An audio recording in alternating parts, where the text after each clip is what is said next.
मुझे लगता है बड़ा सोचने से सबसे बड़ी चैलेंज होती है शर्माना, क्योंकि अगर आप किसी से मदद ले लें, किसी से कुछ पूछ लें, तो आपको कॉन्स्टेंटली लगता है सामने वाला पता नहीं मेरे बारे में क्या सोचेंगे। If you are the smartest person in the room, you are in the wrong room. आप अपने परिवार में पहले इंडिविजुअल हो सकते हैं जो अपने परिवार को वापस अपलिफ्ट कर पाएंगे। मेरी ऑडियंस में बहुत सारे ऐसे लोग हैं, इनफैक्ट मेरी ऑडियंस उन्हीं लोगों की है जो लाइफ में कुछ करना चाहते हैं, जो कुछ बड़ा करना चाहते हैं या पैसा कमाना चाहते हैं, पेरेंट्स को प्राउड फील कराना चाहते हैं, बट क्लैरिटी नहीं है, गाइडेंस नहीं है, डायरेक्शन नहीं है। सो आपके एक्सपीरियंस से कोई टॉप 5 एडवाइसेस और मे बी 5 एक्शंस और मिस्टेक्स, कोई ऐसी चीजें जो उनके लिए कंसोलिडेटेड एडवाइस बन जाए। ये चाह जो आपने बताई कि मुझे कुछ नया करने का दिल है, मुझे कुछ बड़ा करने का दिल है, मेरे माता पिता मेरे बारे में अच्छा सोचें, मुझे लगता है वो इंटेंट 50% बैटल आपको जिता देती है। क्योंकि बहुत सारे लोग हैं जो शुरुआत इस चीज़ से करते हैं कि मेरे से तो नहीं होगा, मैं क्यों करूं। तो मुझे लगता है अगर आप वो नकारात्मक सोच से चालू करेंगे तब तो अपॉर्चुनिटी मिलेगी ही नहीं। तो अगर आप पॉजिटिव माइंडेड ये सोचते हैं कि मुझे कुछ करना है, आप कैसे करना है उसे बताइए, तो उनकी तो मदद की जा सकती है। मेरे हिसाब से मैं जो आपने बताया 5 चीज़ें, मैं उसमें सबसे पहली चीज़ कहूँगा कि आपका इंटेंट पॉजिटिव और कंस्ट्रक्टिव होना चाहिए। अगर आप शुरुआत इस चीज़ से करेंगे कि नहीं हो पाएगा, चैलेंजेस हैं, तब तो 100% चांस है कि नहीं होगा। अगर आप ये सोचेंगे कि पक्का होगा, तब शायद 50% चांस है। और ज़िंदगी में बिटवीन 50% चांस एंड 100% चांस, आप तो 50% मतलब 50% एंड 0% चांस, आप तो हमेशा 50% चांस की कोशिश करेंगे।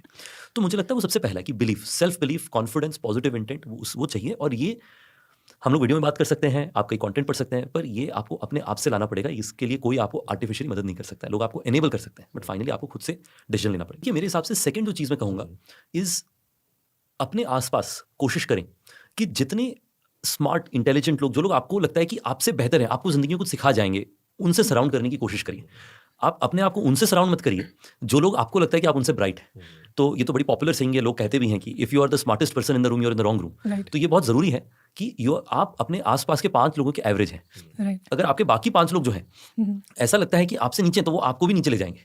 अगर आपके आसपास के लोग ऐसे हैं जो आपको अपलिफ्ट करेंगे, जो आपको मोटिवेट करेंगे, नई चीज़ सिखाने की कोशिश करेंगे, तो आपको सराउंड करने की कोशिश करिए। और कठिन होता है, आसान नहीं होता है, मेहनत करनी पड़ेगी, पर वो करना मेरे हिसाब से बिल्कुल पॉसिबल है। और मैंने अपने लिए ज़िंदगी में कोशिश करी। मैं हमेशा कोशिश करता था कि कौन इस चीज़ में बहुत इंटेलिजेंट है, कौन इस चीज़ में बहुत अच्छे हैं, किन में मेहनत करने की क्षमता बहुत है, मैं उनसे कैसे सीखूं ज़्यादा से ज़्यादा। क्योंकि अगर वो 10 है तो मुझे 2-3 तो बना ही देंगे। इसमें आज भी मैं करता हूँ। आज भी मुझे कोई चीज़ सीखना होता है, मैं पूछता हूँ कि उस इंडस्ट्री में सबसे स्मार्ट कौन है। जैसे मुझे अगर हमें एंटरप्राइज सेल्स की कॉर्पोरेट्स को हम कैसे हमारे होटल्स का सब्सक्रिप्शंस या फिर ओयो होटल्स का बिजनेस लेकर के आए, वो बेचना था।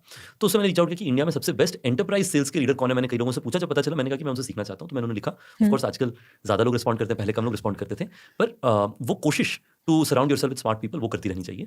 और यूल बी सरप्राइज कितने लोग आपकी मदद करेंगे। मैं आपको बताता हूँ, मैं जब 11वीं-12वीं में कोटा में था, तो आपने देखा होगा ना, बड़े सारे छोटे-छोटे वो चाय के स्पॉट्स, टपरी होते हैं। वहाँ पे लोग चाय और फैन दिन भर चाय पीते हैं और फैन डुबो-डुबो के उसे खाते रहते हैं। वहाँ पे मैंने इतने लोगों से इतना सीखा, मेरे को ज़मीनी सच्चाई उससे बहुत सीखने को मिली। मैं आपको बताता हूँ, मैं जब हमारे अगर फ्रंट ऑफिस स्टाफ से कई बार बात करता हूँ, तो मेरी ability to relate with them इतनी हाई है, क्योंकि मैं खुद अपनी ज़िंदगी प्रॉपर्टी मैनेजर बन के शुरू करी। और मैंने इतना समय ज़मीन में बिताया कि मेरे को उनकी चैलेंजेस, छोटी-छोटी कंसर्न, वो अप्रिशिएट करना थोड़ा आसान हो जाता है। तो सीखने का तरीका बहुत है, आप बस खोजते रहें। तो ये है नेक्स्ट पार्ट, एजुकेशन। ये बड़ा इंपॉर्टेंट चीज़ है। हम जब थियल फेलोशिप में गए ना, तो वहाँ पे हमारे कॉन्ट्रैक्ट में पहला लाइन था। थियल फेलोशिप में तो आपको 12वीं कक्षा के बाद कॉन्ट्रैक्ट लिखना पड़ता है कि आप 2 साल के लिए कॉलेज नहीं जाएंगे। तो उस कॉन्ट्रैक्ट का पहला लाइन था, we never let university interfere with education. ये बड़ा डीप थॉट है कि हम यूनिवर्सिटी को अपने सीखने के बीच में नहीं आने देते, क्योंकि सीखने का मौका तो हर जगह है ना। यूनिवर्सिटी एक उसका जरिया है। मतलब बहुत सारी अलग अलग जरिया हैं जिससे आप एजुकेशन परस्यू कर सकते हैं। जैसे आप लोग कह रहे हैं कि कंटेंट इतनी इंटरेस्टिंग अवेलेबल है ऑनलाइन में, मैंने जैसे बताया, लोगों से रीच आउट करिए, आप उनसे मिलिए, उससे सीखने का मौका है। आप जाके अपने कस्टमर से मिलिए, उनसे सीखने का मौका है। तो आप में सीखने की चाह होनी चाहिए, वो क्यूरियोसिटी होना चाहिए।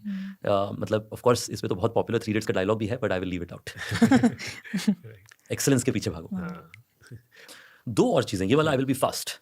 आई थिंक चौथा एंड फोर्थ वाला है जो मुझे लगता है इज़, मेरे हिसाब से आपके फैमिली मेंबर्स एक बहुत बड़ा डिफरेंस क्रिएट करते हैं आपको सस्टेनेबली नई चीज़ों की एक्सपोजर लेने की अपॉर्चुनिटी देने में। मुझे लगता है, हालांकि हमारे पेरेंट्स इतनी चीज़ों से अवेयर नहीं थे, पर मुझे लगता है कि हमेशा उन्होंने कोशिश किया कि मुझे एक वैल्यू सिस्टम दें जो मुझे लगता है कि मुझे कभी भी और नहीं मिल सकता था। मैं और गीत शायद डेट करना शुरू किए 12 साल पहले, जब वो 12वीं कक्षा में थी। 12वीं कक्षा से बस बाहर निकली थी, मैं 12वीं कक्षा से बाहर निकलने वाला था अराउंड द सेम टाइम।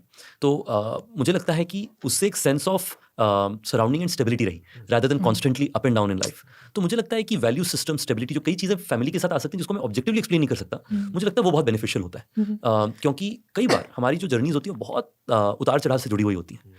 तो अगर कुछ कॉन्स्टेंट्स हों आसपास में, वो इंश्योर करते हैं कि बाकी सारी चीज़ें, आपको लगता है कि वो एक कंपार्टमेंट है और दूसरा कंपार्टमेंट है जो स्टेबल भी है। तो मुझे लगता है उसका काफ़ी वैल्यू रहा है, मुझे लगता है। सो हमारा 5th फाउंडेशन बचा है ना? यस। फिफ्थ और मेरे हिसाब से शायद एक बहुत crucial foundation, hmm, failures are a part of life. Failures बहुत बार आएंगी हम्म, और शायद दिन में ही 2-3 बार आए। आई एम श्योर हम लोग सब, आप लोग क्रिएटर्स हैं, मैं एंटरप्रेन्योर हूँ, दिन में मेरे को 4 बार ऐसा लगता है कि हम लोग जितना बढ़िया करें ऐसा कोई नहीं, और 2 बार ऐसा लगता है कि अब तो बहुत कठिनाई आने वाली है। हम्म, ये बहुत वोलेटाइल है ना, क्योंकि आपके पास बाय डिज़ाइन बहुत सारे इनपुट्स आ रहे हैं और आप उस पर डिसीजंस लेने की कोशिश करें।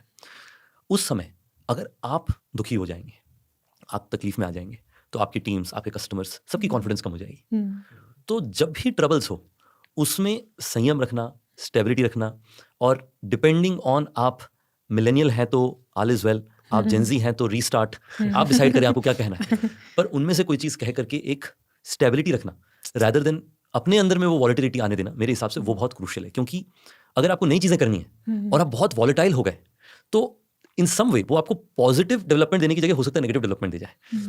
तो ये मेरा पांचवा होगा कि स्टेबिलिटी रखना।